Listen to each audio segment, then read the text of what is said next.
happening now that I can find the microphone. Happening now, we'd like to welcome our viewers from across North America and around the world. This is the EdTech Situation Room, episode 103 for August the 15th, 2018. My name is Wes Fryer, and I am coming to you from Oklahoma City, where Noah has recently left.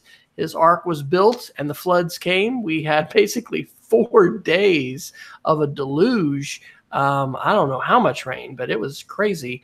Normally, and that is great. I mean, we've been back to school, and anyway, so we had a lovely picnic under the trees with pizzas and whatever, and it was in the 80s. So that is not normal weather for Oklahoma. But we are not a weather show. I am the director of technology at the Cassidy School, and we are here to talk about technology news through an educational lens. And joining me, as always, is my co-conspirator in EdTech analysis, Jason Neiffer, up in Missoula, Montana. Jason, have the rains been coming to Missoula as well?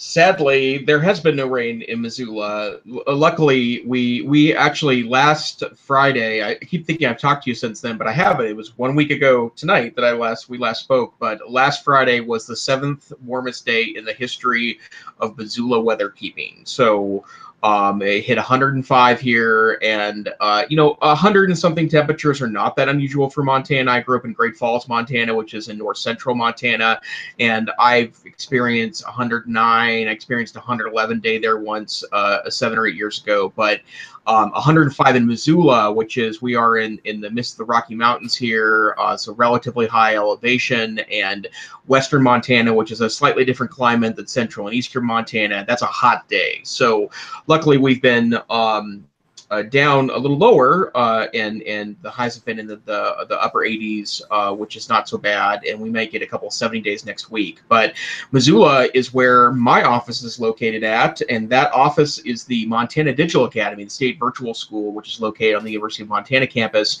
and I serve as the assistant director and curriculum director of that organization.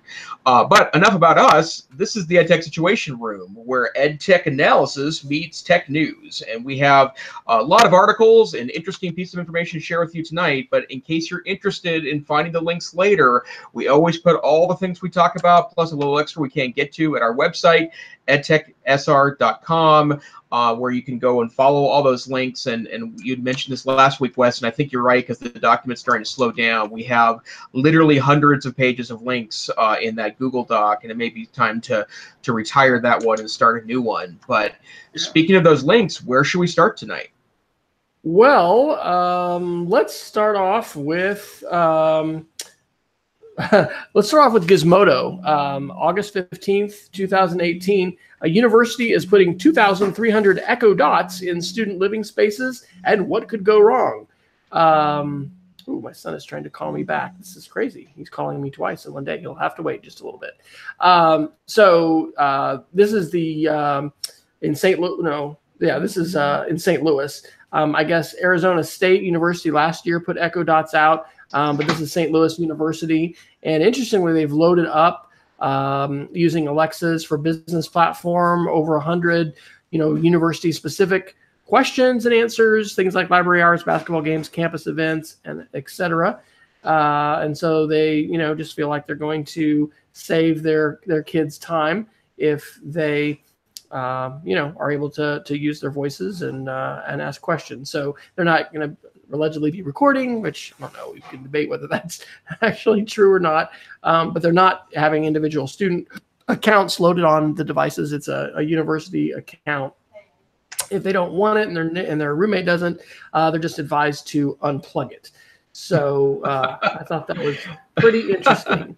That is good advice. If you do not want the Alexa to listen to you, unplug it. Yeah, absolutely. So what do you think, Jason? Is this the future? Will K-12 schools soon be putting Echo or Google Assistant devices around to just be helpful and help people get their questions answered more quickly? I don't hate the idea of rolling out devices like this for that precise purpose, right? The kind of assisting with things. And if you can imagine for a moment, like if you want to know, and I think the article mentioned that, what time does pizza stop delivering?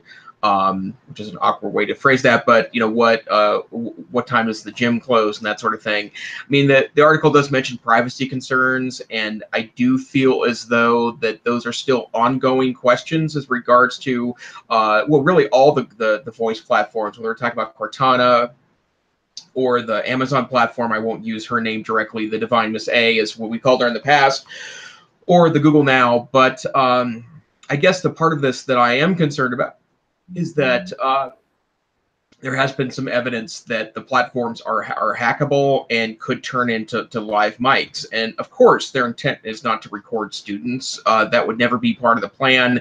And I would give St. Louis University the basic credibility that they're not engaging in very short-sighted thinking. But one of the reasons why I actually, when the Generation 1 Alexas were went on sale after they released the second generation, they were practically giving away those devices. And one of the things I love about the larger device, so that's the one with the integrated Bluetooth speaker, is that it's a beautiful Bluetooth speaker, right? And I realize that there's no lack of Bluetooth options, but for the price that they were releasing the Generation 1s, especially refurbished ones, were down to $40-50. That's a beautiful Bluetooth speaker for that price. But one of the things that I decided to do after we reported on, this was 8 or 9 weeks ago, that a couple had been having a conversation which was recorded and sent to someone else, right? And it just turns out that by some weird coincidence, they had said the exact string of words required to do that. And so I thought twice about putting that device in my office at work, because as a school administrator, I'm often talking out loud about student data, right? It became like a FERPA issue for me. And so even though I had plenty of opportunities to figure out a way to utilize that device in a positive way, I felt as though that it wouldn't have been responsible for me to put that in my office for my day job. So I don't think I don't think it's a terrible idea, but the one thing that I can't get past here is that in a world where you're dealing with college kids, tell me how many of those kids don't have a smartphone, right? Like, and that's integrated into the smartphone platforms, right? You don't have to, like, you don't need an external device because each one of these kids is probably hooked to their smartphone. So Yeah. interesting idea. I think privacy implications maybe, but we'll keep an eye out. I will try to put some links in, but there was some really interesting digital citizenship and privacy discussions actually around ISTE time at the end of June. Susan Bearden, who has a great book on digital citizenship, which was actually one of our school's summer book reads this year, talking with Funny Monkey, which I'm going to have to get his name. He is, I think he's the main guy around privacy for Common Sense Media, Bill Fitzgerald. Yeah, his Twitter handle is Funny Monkey. Isn't that great? I know him by his Twitter handle more than I know him by his real name. That tells you where I live a lot of the time. But they were talking about, really serious issues around FERPA and privacy, and, the fact that I had toyed with an idea and I didn't have funding for this to pull it off, but I thought, how fun would it be to put some kind of smart assistant in the classroom and have, students asking it questions, trying to stump it, but then also really having a visible experience with the march of AI and artificial intelligence, because we definitely see the rapid advances in AI, through smart assistants and especially speech to text and that kind of thing.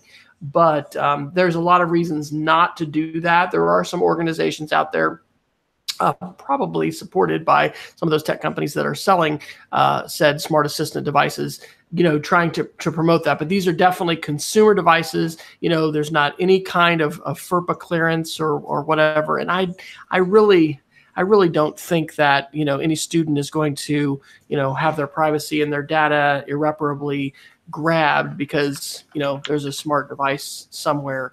Right. But these are issues that do have legal aspects. And so I would point others to Bill Fitzgerald and Susan Bearden, and possibly we'll get some other links that we can put in the chat about that. So interesting, though. College is a different world than K-12, and, what goes in the dorm is different than what goes in the classroom. Right. Well, and I'd be remiss if I didn't mention that this was the crux of my dissertation research, right? I put an intelligent personal assistant in the hands of middle school students in science classes, and we empowered the control or the treatment groups to utilize. In this case, it was Siri as a kind of an empowerment platform to help answer questions in pieces. And, my research didn't find any statistically significant results suggesting that it made any difference either way. And so I think I understand the lure of intelligent personal assistants as as a revolutionary tool for empowerment, right? Like I understand that. And to be honest, I interact every day with some variety of intelligent personal assistant, particularly in my home, since I have a number of these smart speakers littered throughout my home. But this technology is still pretty shallow of the kind of depth I think it's going to be required before it really becomes indispensable to a typical user, especially a student. Have you found a good website to follow that really keeps track of like the new features and what you should be trying out with your Google Assistant? If anybody has, shout out to Peggy George, who's in our chat room. And I don't actually know, Peggy, do you have a smart assistant yet? I'd be interested in that because I'm, always just interested in what's going to be better. I've been playing more with because I have some on different floors, stopping a podcast, resuming it on another one. And then even with news, seems to be getting a little bit better with that. The one thing I have learned, because that, like, if you're in a podcast and it doesn't track, because I've even had it with my phone, and I'm pleased, by the way, that the iPhone, which I've gone back to after my 9-month Android affair, it will pick up the podcast and play them pretty well. In terms of resuming, but you can say how much time is left, and then you can do the math. I don't know what the right language is. It's where it's like the Harry Potter spell, to be able to say what's the timestamp, because that's really what I want to know is like what timestamp am I at. But I love being able to use my voice to forward or rewind, so oh, wait a minute, I just missed that, tell it go back 60 seconds, or the ads are coming up, so I forward 60 seconds, 90 seconds, whatever. Right. So I don't know if we're really all getting that in education right now, but using our voices as input devices is absolutely a wave of the present and a huge wave of the future. So it's powerful, and it's just gonna keep getting better. So Peggy says yes, she has the infamous Madam A, and it came with her new Kindle Fire. So very good. Where would you like to go next, sir? Okay, I'd like to do maybe a little potpourri of interesting hardware articles that both Wes and I have been tracking throughout the week. First, this week in Mac hand-wringing, apparently the new Mac Pros 2018, there's a report of a consistent report of speaker issues with the MacBook Pro. This is the very expensive new hardware refresh that was this year. I would still expect that as there are other announcements later this year that there might be a very exciting new Mac, and there's a lot of evidence to suggest that there will be, but it's like Apple can't really seem to catch a break here, that they fixed the butterfly keyboard issue seemingly in the new release, but now there's apparently a significant number of MacBook Pros that are having crackling audio issues. And that's one thing that I can say from my history as a Mac user and Mac owner, that usually the audio is a very premium experience with the mobile, so that it's sad to hear. In fact, Wes, have you actually, I've never even touched one of the new MacBook Pros. Have you had the opportunity to see one yet? I have not. In fact, I had to purchase some Apple TVs and other things today, and I ended up being able to do it at Best Buy. There's no educational discount on those, so I was avoiding the Apple Store and all the busyness down there at the mall. That would be my best place to get that. So I have not. Sure. And then another very interesting article that I think both Wes and I pointed to. This is from Forbes on August 12th. HP, Dell, Microsoft stay ahead of the MacBook Pro in 3 different metrics. And this actually does a pretty good job of talking a little bit about, I think, things that are very real differences between the available Mac hardware right now and Windows hardware. And honestly, at least 2 out of the 3 of these are things that I just don't understand why the Mac doesn't go in this direction. So the crux of the article is that here we are in 2018, and in my mind, it's very clear that 10 years ago till about 3 years ago-ish, in the hardware race, really, I thought Apple was kicking everyone else's butt, right? But here we are, and there seems to be a lot of stagnant hardware on the Apple side. And this particular article from Brooke Crothers suggests that there's 3 ways that the PC hardware, especially the high-end PC hardware of the likes of HP and Dell, and to another extent Lenovo, are offering.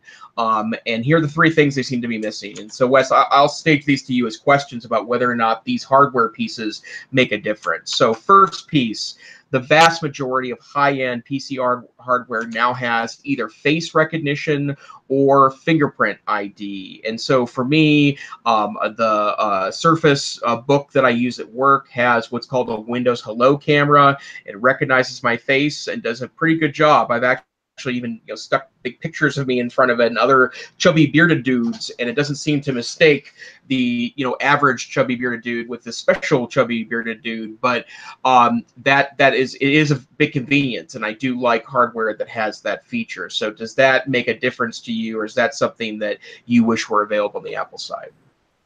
I don't think it's to get quick with my password, but I definitely do know that biometrics and the advance of that is an important part of where we need to go and what we need to see improved.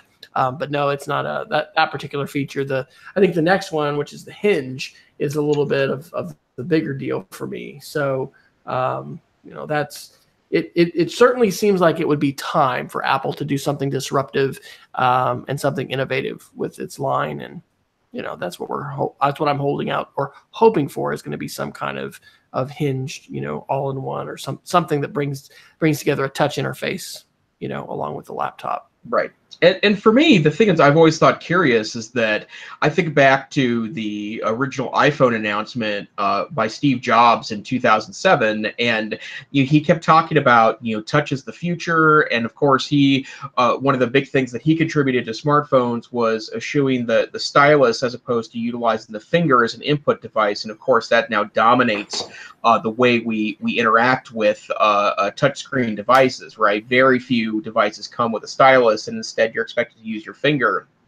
And I've always thought it was quite curious that Mac just really never went into this direction. And I've actually, seen demonstrated you can buy touch monitors to plug right into a Mac desktop or as a secondary monitor on a Mac laptop. And even if you have the touch, like the operating system, other than a couple of the design features that they were kind of stolen from iOS, like there is really no use there for touch. But is a touch interface a big deal for you? Do you think that would be really revolutionary on the Mac side?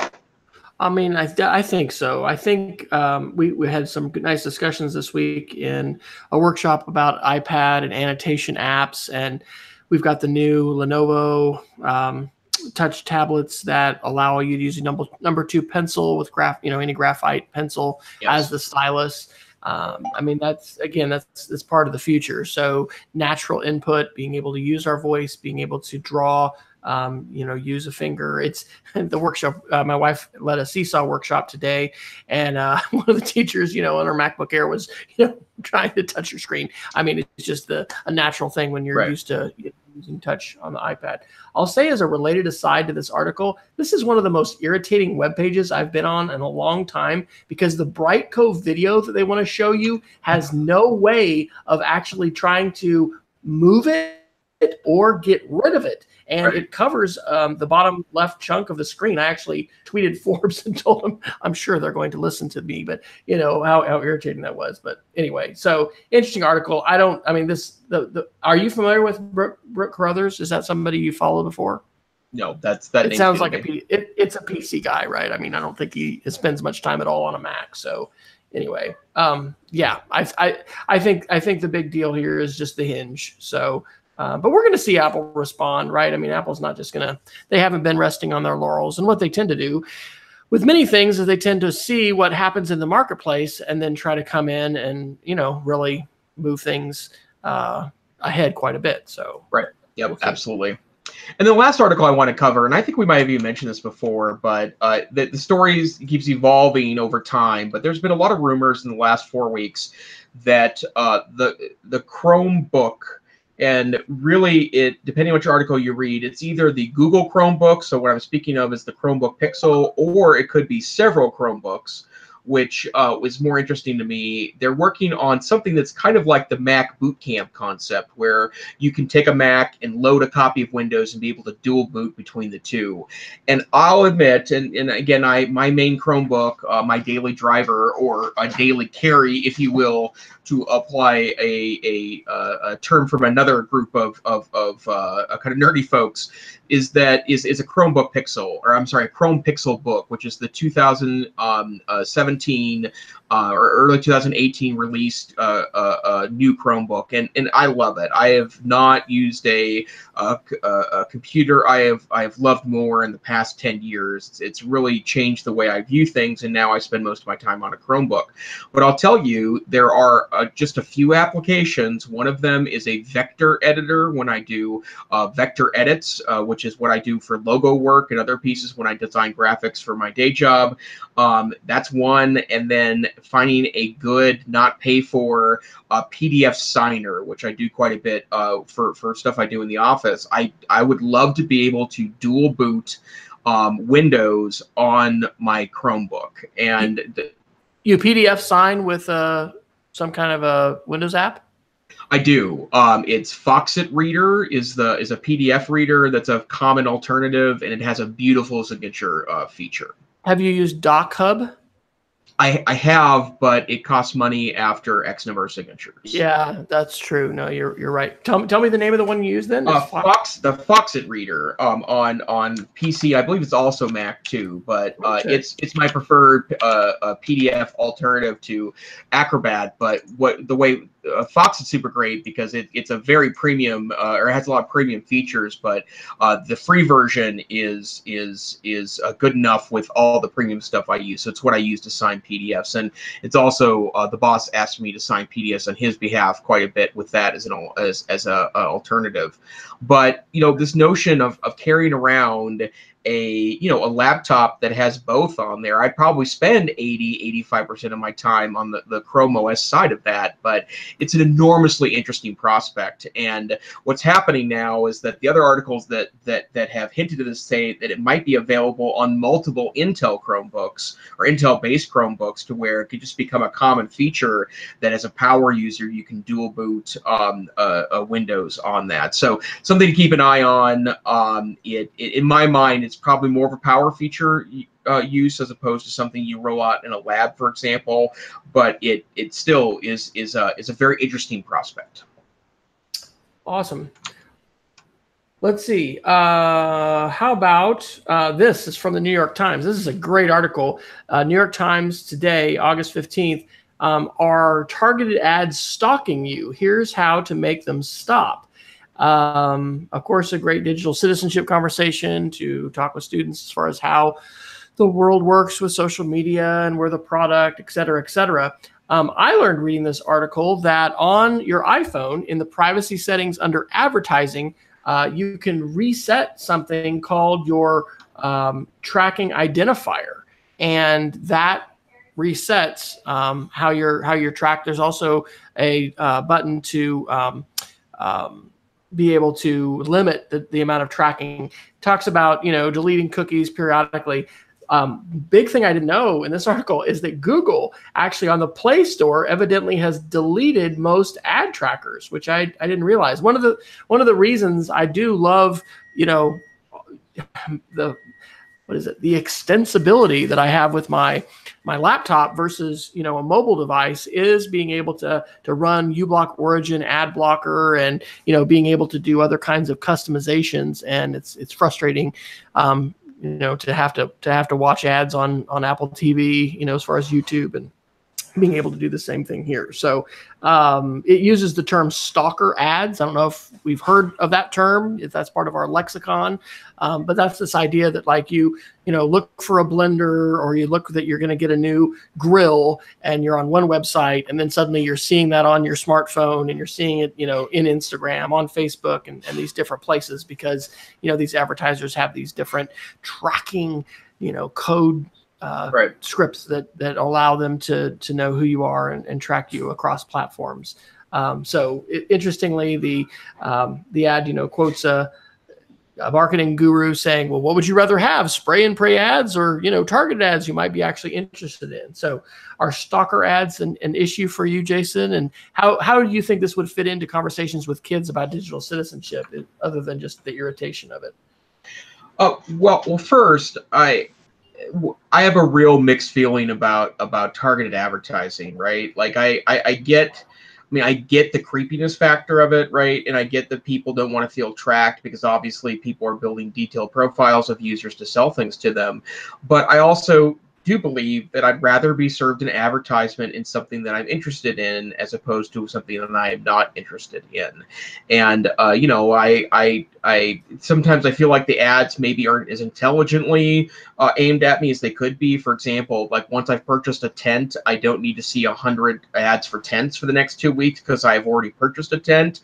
Instead, they should probably be trying to sell me tent stakes, or you know, a backpack, or you know, dried food, or if they knew me really well, pads for the blisters on my feet that would inevitably show up after I use that tent, right? So like that's all part of that. But I mean, I do think that there's clearly something, I think, a little more sinister than good-hearted attempts to sell me stuff, right? I do think the detailed profiles are being built on me as an end user, and you know, I have mixed feelings about that. But you are correct, Dr. Fryer, that, you know, like this is the crux, I think, of good digital citizenship conversations, because I do think to understand that the internet runs on advertising, and that is targeted advertising, and that, you know, information's being used about you to be able to build those profiles. I think that's an important piece of this. I wish I'd remember this now. It literally slipped my mind when I thought about mentioning it to you now. But I've had a couple ads in the last couple of weeks, to be quite frank, that were a little creepy. That the ads themselves were things that I wasn't directly looking for. Maybe and I can't remember what it was now. So maybe it was purposely wasn't looking for. I was putting up in what's called incognito private windows that had no tracking on it, or maybe I was only thinking about buying that and it suddenly appeared in those pieces. But you know, I think those are very effective, for better or for worse, and that you know, that I understand why people are creeped out by it. Well, we want to talk a little social media updates or hacker dystopia. Well, they're so interrelated. Let's start with social media stuff, and then we can jump into the kind of darker stuff. So, okay. First and foremost, first Ars Technica and basically everyone else reported that Alex Jones, the InfoWars guy, a very well, he would call himself alt-right, very extremely conservative commentator, has been essentially banned from Twitter. For urging people to keep, I think the term was battle rifles at hand or something, like be ready for the coming war kind of thing. And so obviously, you know, that's for First Amendment advocates, that is obviously quite concerning, because even unpopular speech is protected speech, although there's obviously some lines that people may draw. In fact, even the Supreme Court has to say that not all speech is truly protected. So violent or or dangerous speech from a standpoint of creating physical harm or conditions for physical harm can clearly be regulated. But the other thing I want to talk about in regards to that is that there's an enormously fascinating article from the New York Times a couple days ago that talks about like how tough these discussions are at, Twitter, right? Like they're having to figure out a way to obviously respond to broad criticisms that social media is giving a voice to, a voice to the to those that wouldn't otherwise have access to a voice for good reasons. But at the same time, it's pretty hard to say that you are a platform for all to speak to the world when you're picking and choosing who has access to that broader microphone. So first, any thoughts related to the banning of loud but perhaps alternative voices from platforms like Twitter? On a personal note, I'm really glad to see the response to InfoWars and Alex Jones. I think it's totally deserved because he has been in flagrant violation of community guidelines and terms of service and all of those kinds of things. And I'm trying to think of the source. It's one of the podcasts that I listened to. It may have been on the Daily, but I'm not sure.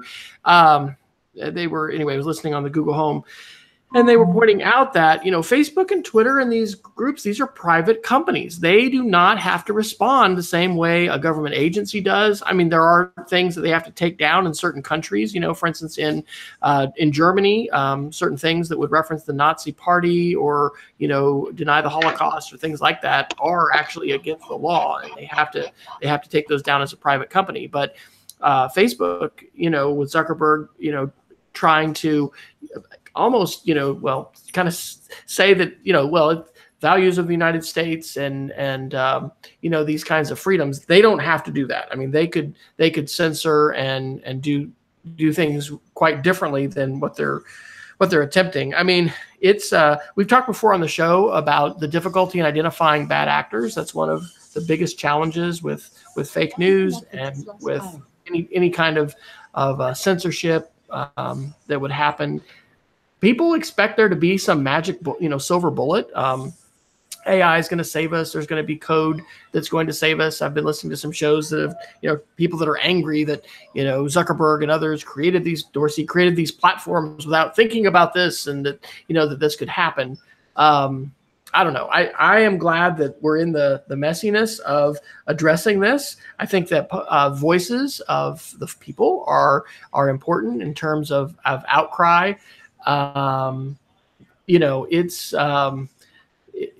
It's really interesting how these things overlay internationally in terms of cultural norms and in terms of the laws of other countries. And so I do think that it's good for, companies from the United States to be reflecting values like, from the Bill of Rights and things like that in terms of freedom of expression. But I don't see them going down a slippery slope with this. But I think what it is going to continue to do is help hold their feet to the fire about, well, what is your, what are your terms of service and what do they really mean? What are your community guidelines? It's kind of like at school where if you've got a dress code and it's not being enforced, that creates a lot of resentment, almost more resentment on the part of everyone, than if it was being enforced and you were, having integrity with what you say you're going to do. So, I'm glad for them to take action. I don't know if you mentioned, but it's just like a 7-day ban for Twitter is all. So that's a really light slap on the wrist. And I hadn't realized that the Facebook ban was just a 30-day, ban as well. I think there's not a time limit, I think, for the ban that Apple did. Anyway, it's I would love, and I don't have the bandwidth personally to be investing with the digital citizenship conversations at schools. We're kind of kicking off and we're having some personnel changes. But this is exactly the kind of question that I would love to have more of for students and teachers to be able to grapple with, because there's not a single answer. And it's important for people to recognize, okay, First Amendment, legal rights, but, private company and what can you do? There's some really important distinctions that that we should understand. But we should also, recognize the importance of our voice and expressing our ideas and how we can be a part of that marketplace of ideas in helping shape all this. Right, precisely. And and I think we've mentioned this in the past, but for those of you that are considering putting or having these discussions in your classroom, and I'm not sure if it really matters what you teach. I think they belong probably in almost all areas of the curriculum. But the best part about discussing this is there are no real answers to this. We're still building the plane as we fly, and that's really what the next article is about. This one was really good, and it's so good that I have actually threw it on my Kindle because I want to read it a little more deeply. But this is from Jeff Jarvis, who is the co-host of This Week in Google on Twit. He's a professor of journalism at the CUNY New York Graduate School of Journalism, and he's an enormously smart, insightful guy, and has written a number of great books that I think are worthy of reading, including one of my favorites is actually called Gutenberg the Geek. But there's he writes in The Atlantic a couple of days ago about the nature of how that platforms are not publishers. And he makes a careful distinction based on the way journalism works about how Facebook and Twitter are not publishers, they're platforms. And one of the things that he argues is that we are starting to see, and he's almost referring to my trademark term, the technology correction, which I will still continue to work hard to make a real thing. But he said that, this Alex Jones stuff that's going on, it is a recognition and a balancing act that's going on that attempts to, reconfigure the free-for-all that we've been engaged in the last, 15 years on the internet that we've never really come to terms with. And that this is going to help the long-term viability of all these technologies, because when you give everyone the power to do everything everywhere anywhere, why, then that's going to come with consequences, right? And for me, that even though there are obviously plenty of really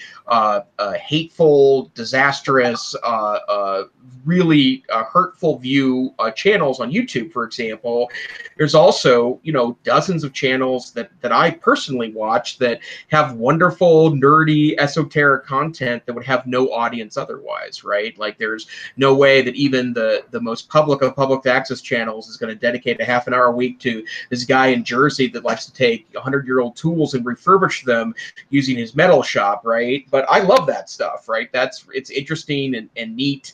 But we have to find a way to be able to give everyone access so that you can really publish and use your voice to your heart's content, while not giving unintended microphones to people who have end goals that are anywhere from undesirable to downright apocalyptic. We may have to pick up this article next week after I have a chance to read it, because I actually did not get to see this one before the show. But I think there's some really, really important ideas to draw out of it. Number one, I think it was on the Twit podcast a couple weeks ago. I mentioned Web Futurist. Is that her name? I mentioned her last week. Anyway, they were talking about I think that was where it was. They were talking old media versus new media. And so we have some real, differences of opinion and power struggles happening between the Silicon Valley platforms, which have emerged, Facebook, Twitter, and then old school industry, New York Times, Washington Post, Los Angeles Times, Atlantic. I mean, anything that's an old school publisher. I definitely agree with, I think, what you're saying in terms of like long tail voices. Like, people should be able to be out there, talking about lots and lots of things. It'll be interesting when I get to that Geek of the Week, talking about Charlottesville and some of the, white supremacy and, some of that kind of stuff. But it's in general, right, giving people the freedom to talk about the things that they want and to be able to share. I mean, that's a fundamental, basic, amazing thing about the internet. Wow, look, I have a website, I have a web page, I have a blog. Right. You can read what I said, and you could read it in China or you could read it in Russia. That whole thing about the open web. But I think, again, not having read the article, just having read the title and the subtitle there. When you become such a powerful mainstream shaper of people's ideas and perception and news, the algorithm, because Facebook has a couple of different, elements to it here, right? Yes, anybody can create a profile on a page, etc. But the algorithm itself is value laden, and it decides what are we going to emphasize and what are we going to, put at the top of people's feed.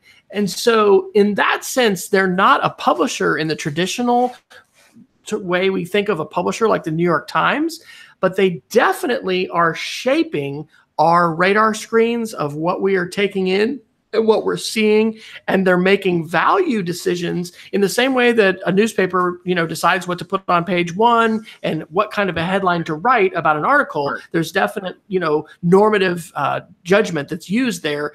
Facebook is doing the same kind of thing with its news feed and the way it either emphasizes or de-emphasizes articles. And so, yeah, I'm going to be excited to dive into that article, and perhaps we can, pick it up a little bit greater length, because I think it's fascinating, right? And I'm always coming back to Neil Postman, right? I'm a huge fan of Neil Postman. I probably should reread Postman. It's something I should like to do on an annual basis.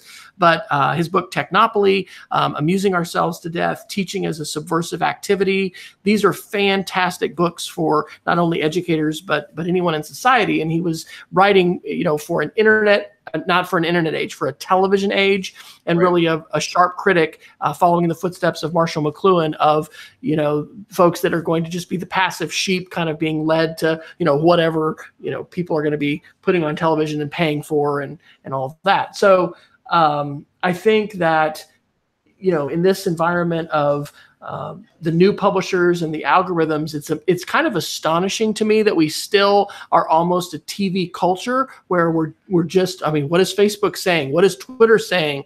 And those mainstream media channels. I would love for us to become better filterers of information and to distill and make choices about the voices that we do want to listen to, and not just have it be so mainstream. I wonder if, in a future iteration of society, that will be a characteristic. It won't just be what the mainstream, all the channels are talking about, so to speak. So anyway, thanks for that article, and I'm going to look forward to diving into it. Yeah, we should maybe do that at a future date, because the logarithm is really important. Now that I think about that, you're absolutely correct that is a form of, even if it's automated, it's a form of editorial decision making. It is. Okay, shall we dive into some hackerdom? Yeah, there's some pretty good articles here. We regularly talk security, and of course, being a technology director, that is just one of the things that's on my radar screen quite a bit. I put a couple of these under the headline Hacker Dystopia. So this is from Defense One, which covers lots of military news from August the 13th. Russian military spy software is on hundreds of thousands of home routers. And this is the VPN filter vulnerability that we talked about a number of weeks ago. And this was, in the same way that it was unprecedented when James Comey, before he was fired, actually said under congressional testimony, yes, everyone should put a cover over their camera on their laptop, because it's quite easy for hackers to be able to, hijack that and be able to surreptitiously record video. That was like a shocking thing. It was pretty shocking for the FBI to come out, I think in May, and tell everybody, please restart your router, because hundreds of thousands of routers worldwide have been compromised in a multi-stage, multi-tier hack, which not only allows them to participate in denial of service attacks and be part of the zombie botnet, but it also would allow them in later stages to completely capture all of the data traversing your network and be able to steal your identity and your bank account and all of this kind of stuff. So some of the articles that I have read talk about, the Ukraine, and I don't even know if we got to this article a few weeks ago that was kind of saying sort of the Ukraine is prologue for what Russia is going to probably be doing in the future in terms of cyber attack.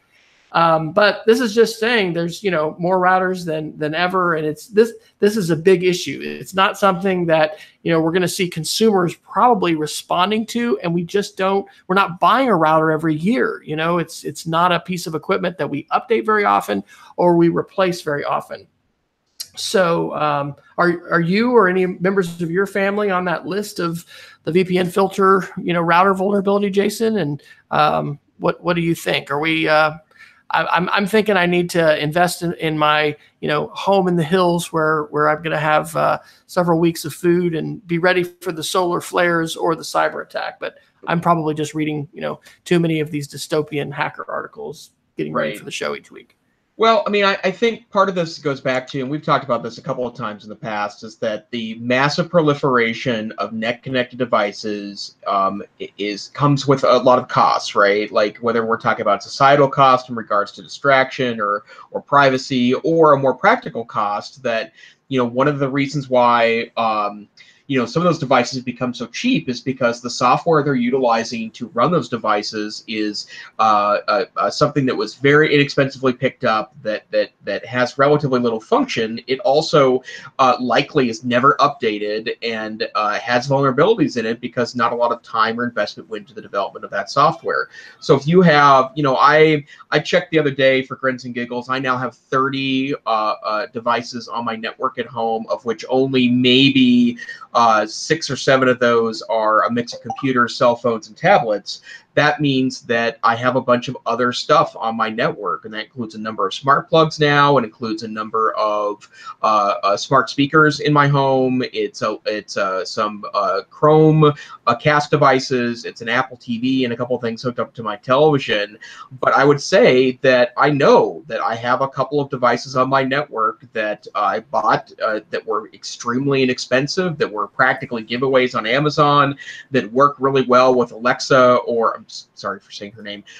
In fact, my mind just glowed at me a little bit, like it was winking.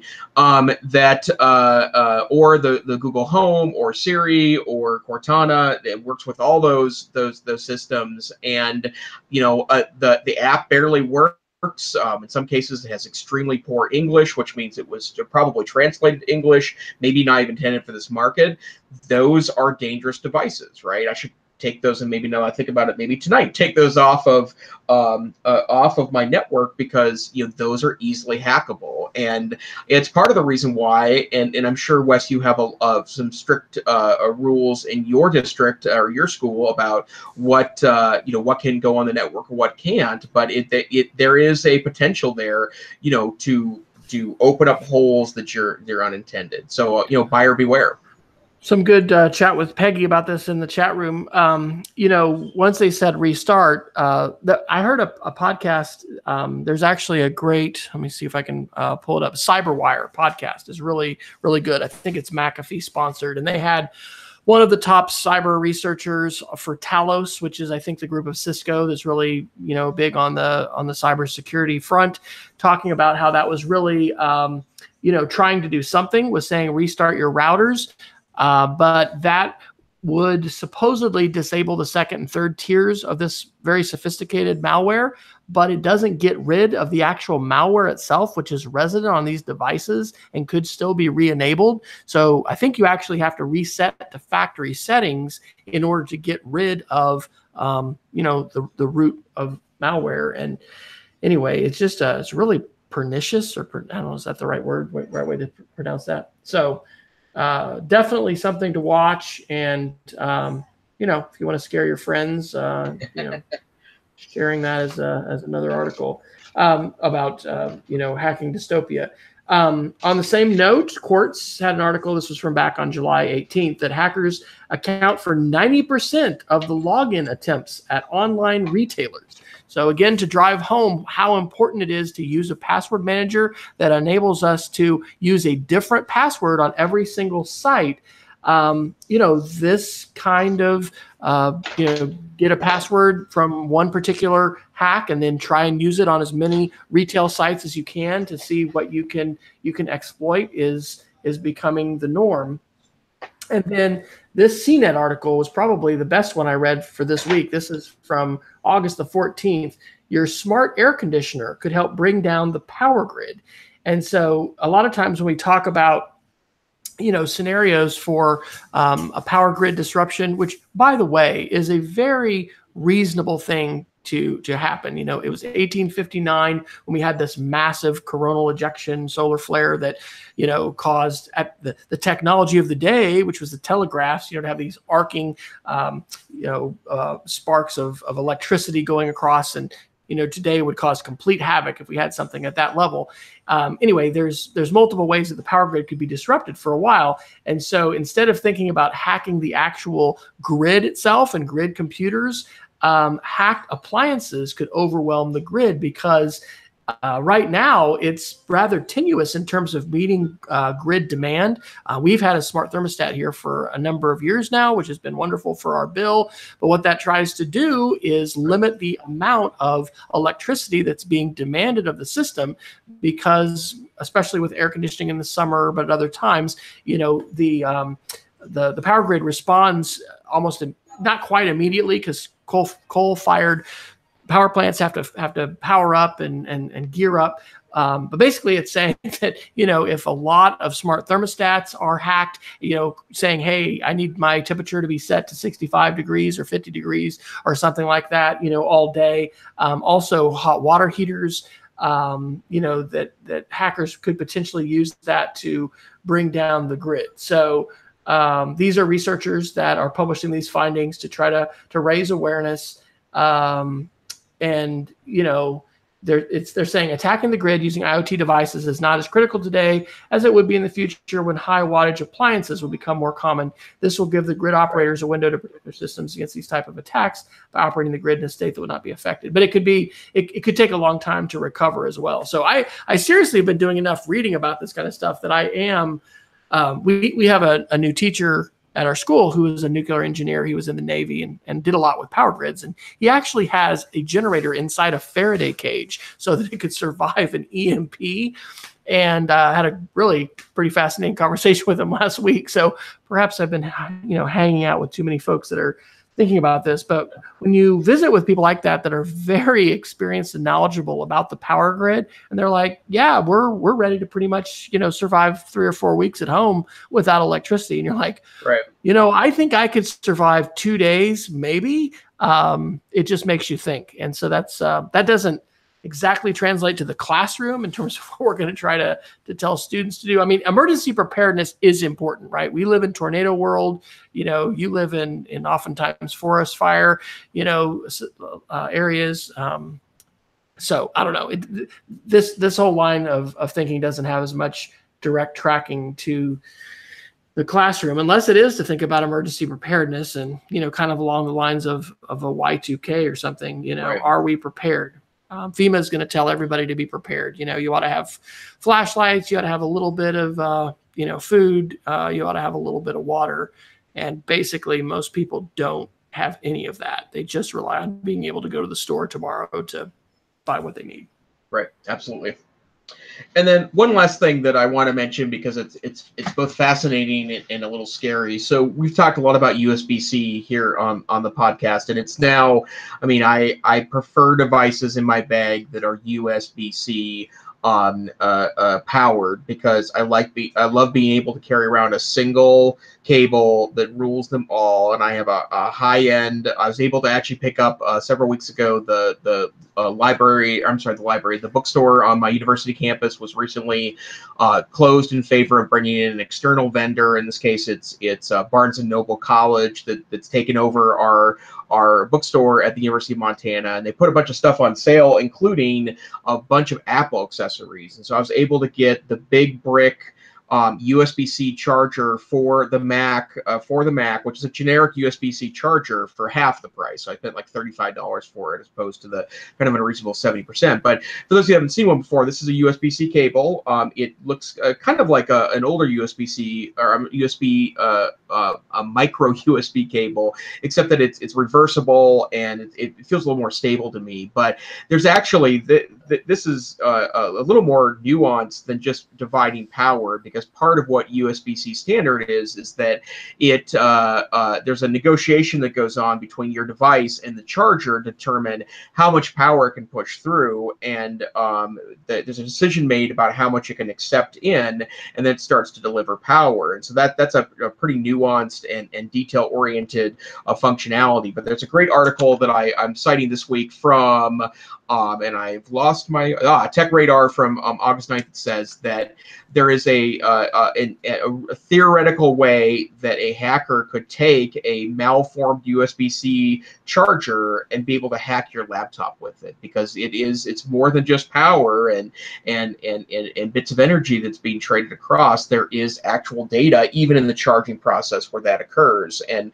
unlike a more traditional power in a laptop, for example, this port is the port that rules them all. It can be data and power, a mix of both, or video signals. So just another, in case we're not paranoid enough, that's an interesting phenomenon. So USB-C. It makes me think, what do they call that when they for the ATM machines and point of sale, when there's a skimmer, right? Oh, a skimmer. And yep. A skimmer can, grab your stuff. It makes me think, are we going to have people, putting up surreptitious charging ports, here at the mall or on the, on the street? Hey, you think you're getting a charge, but really we're just injecting you with malware. Right. So. Right. Yeah. So never know. All right. Well, anything else we would like to do before Geeks of the Week? Let me see. There's a couple other kind of interesting pieces there. So Fortnite, which we've mentioned here in the past, is currently the game rage. All the kids love the Fortnite, and I'm actually mentioning this for an interesting reason. Fortnite is now released on Android, which is a big deal because that makes it compatible with a lot of interesting gaming devices beyond beyond the iOS devices, of which it is already available on iOS. But the people that make Fortnite made a very interesting decision, and they decided not to release Fortnite via the Google Play Store. And the reason why that's the case is because the game Fortnite's free. The reason why, or where they're making money and what costs money as a Fortnite player, is you buy stuff in the Fortnite store, which allows you to dress your character, buy new, more interesting weapons. The core game itself is free, but you can actually purchase quite a bit. And there was gazillions of dollars made when Fortnite was first released on iOS via that process. Well, what you don't know is, in the background of that, is that when you sell something through the App Store on iOS, or you sell something through the Play Store on Android, Apple or Google takes a percentage of that. That's how they make their money, is they take a percentage of that. And so they kind of learned from the iOS situation, which is that they gave a big chunk of money to Apple as part of the sales of the stuff in their store, and they decided that to take advantage of something which actually requires you to do a little hackering on your phone, they're going to offer it for a direct download to your phone, which means you go to their website, you download what's called the APK. That's a native Android application package, and the vast majority of phones allow you to go in the settings and say allow APK installs from outside sources. So in other words, outside the Google Play Store.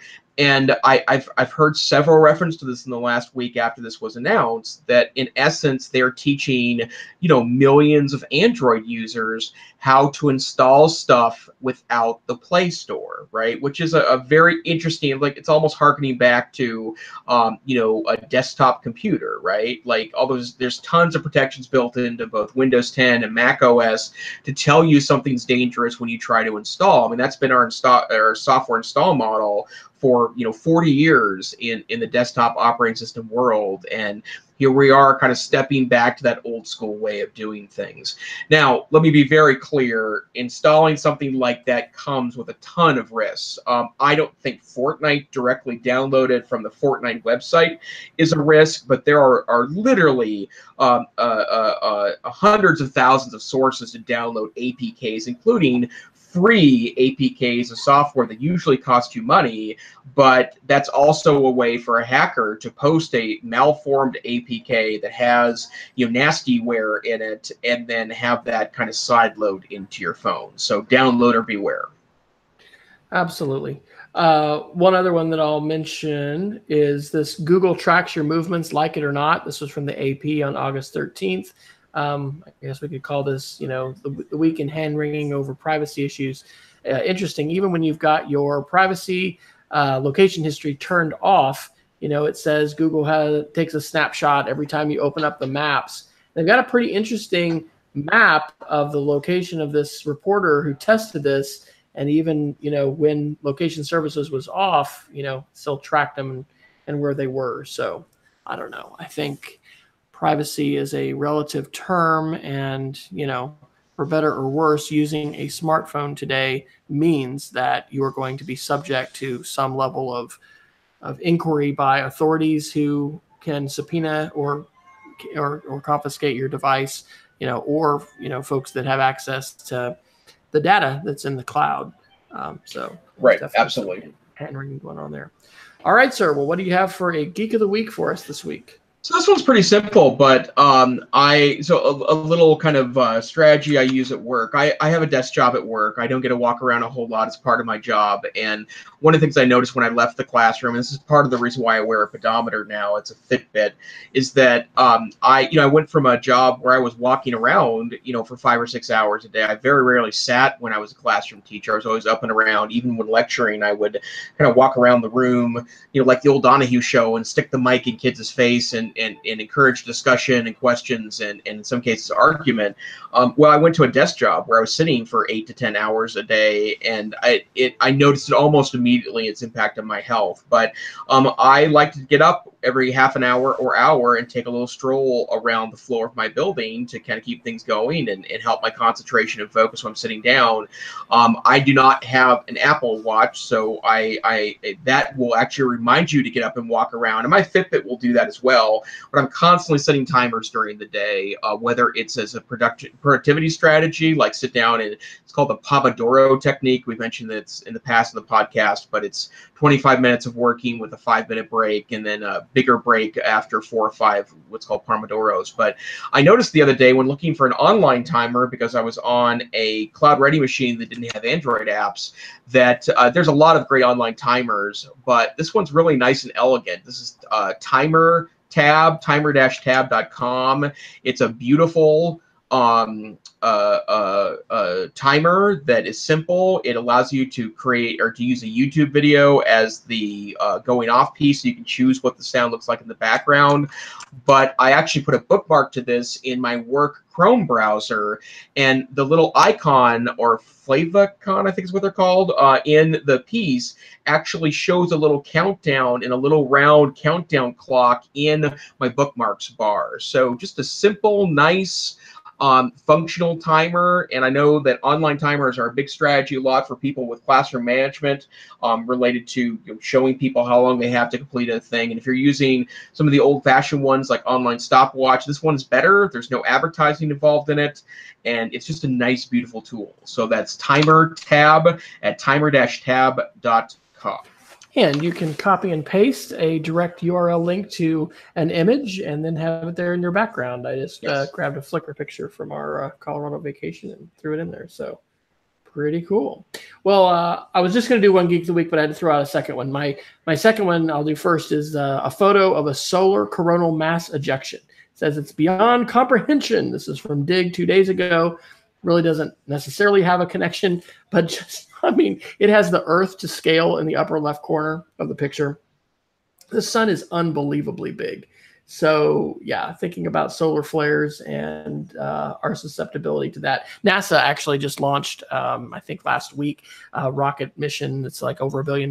It's a cost that's going to do a lot of pretty in-depth analysis and perhaps warning. We don't get a whole lot of early warning when these kind of things happen. They, I think, come in a matter of days as far as, when the northern lights are going to be affected. But I think that is just incredible how small the Earth is in relation to that picture of the sun.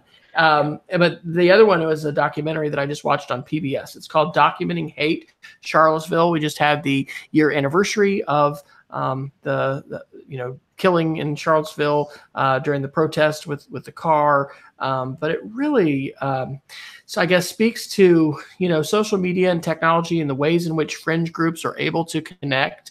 And, what are we going to do about these bad actors and the ways in which, they're able to utilize social media. I think to the credit of police and the security forces, they did have protests, but no one was killed. And I think the levels of violence and things that just happened in Charlottesville this last week, it didn't make the headlines, but It's a really good documentary, and it's an ongoing series that PBS does. And I absolutely love Frontline and love their documentaries. So shout out to them. So, Jason, where can people find you when you're not pontificating here on the EdTech Situation Room? Well, I'm on Twitter at TechSavvyTeach. I'm also the Northwest Council for Computer Education.